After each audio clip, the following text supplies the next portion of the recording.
This is problem 252E. It's on page 101. Consider a fan located in a 3-foot by 3-foot square duct. Velocities at various points at the outlet are measured, and the average flow velocity is determined to be 22 feet per second. Taking the air density to be 0.075 pounds mass per cubic foot, estimate the minimum electric power consumption of the fan motor. I'm going to make a drawing of this.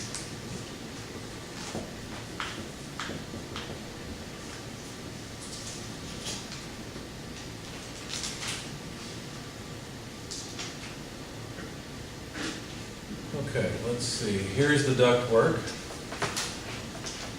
and here's the fan.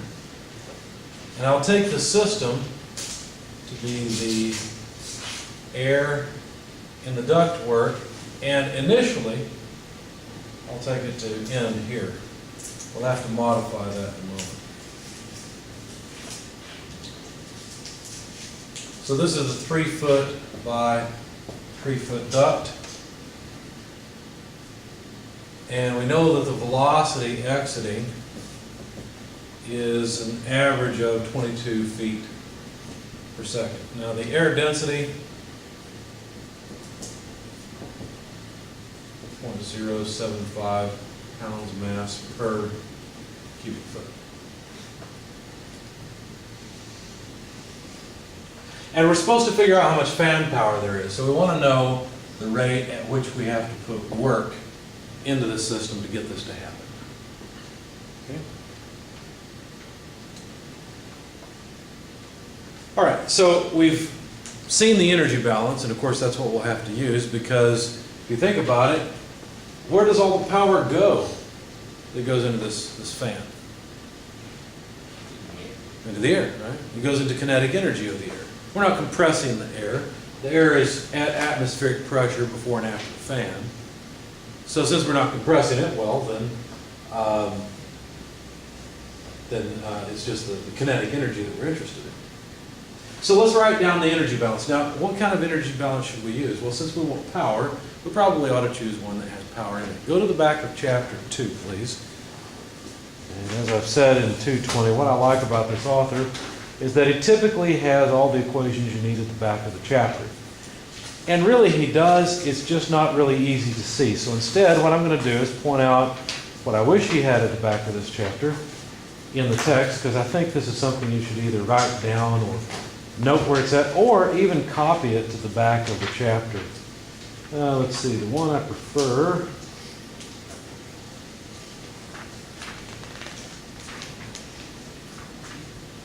I thought he had the rate equation here somewhere. Maybe it's in the context of an example problem.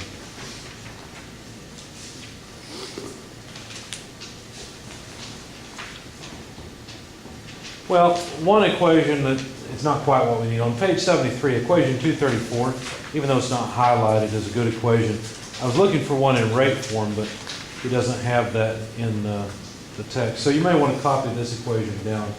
It's one that I had in the slides, but it's basically the rate form of that equation I just pointed out, 234. So it looks like this. The rate of heat flow in less the rate of heat flow out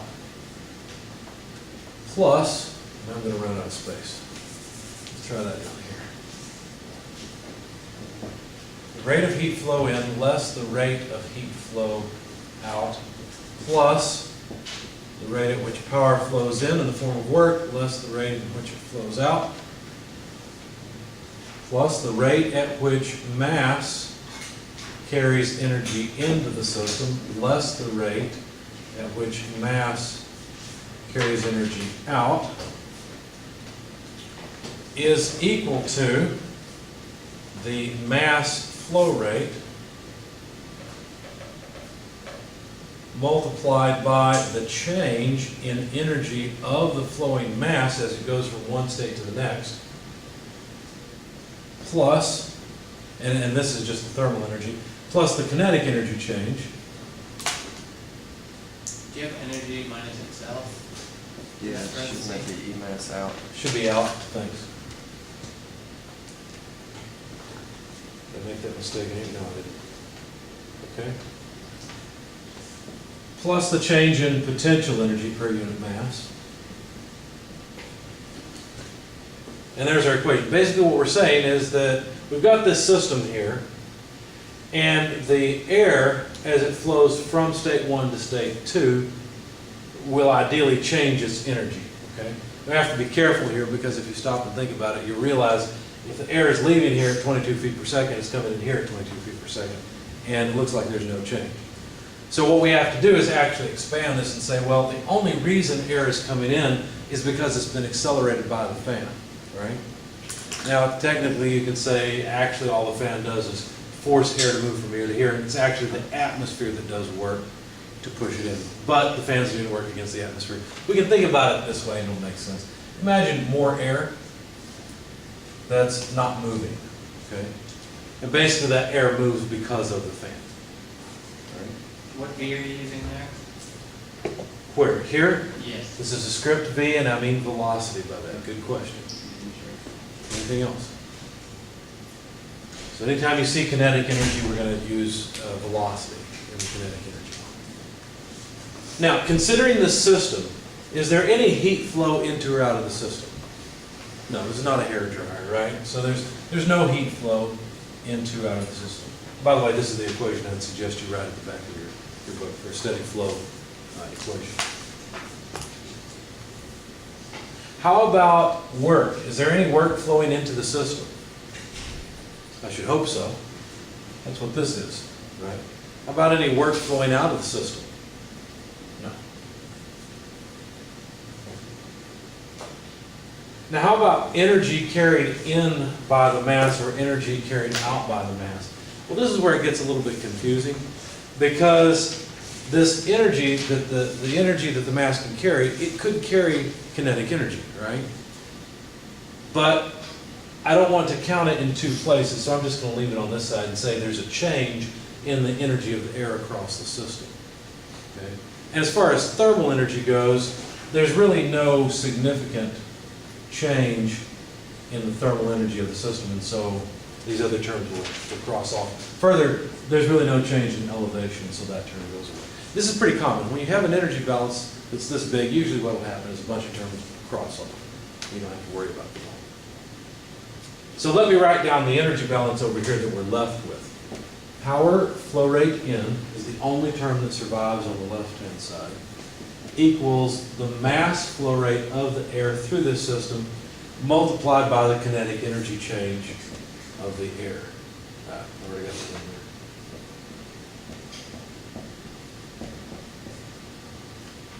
Okay. So that big equation reduces down to these interesting parts. Okay. Now, the velocity coming into this is 0, so I'm going to cross that term off. And that way I'm left with just the velocity leaving. The mass flow rate through this thing equals the power input rate. Okay? Now, you guys remember, you're welcome to copy all this down if you like, but I've scanned all this and it's all on Blackboard in PDF format if you want it. But if it helps you to write it, feel free. Can I erase this part? Yes. Wait? Okay. Just tell me when.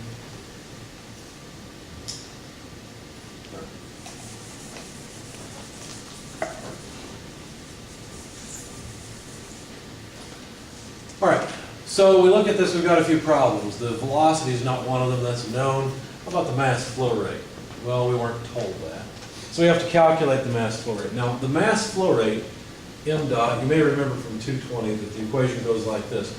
We can relate it to the volumetric flow rate through the density. Okay? Now, further, we can expand this and say that this is the velocity of flow times the cross-sectional area of flow. Let me reverse those because I have them reversed in my notes. Okay? And so if we use this instead of the mass flow rate, if we plug it in here, then what we'll find is that the power input rate is equal to the density of flow times the area of flow times the velocity of flow divided by 2, multiplied by the velocity leaving squared.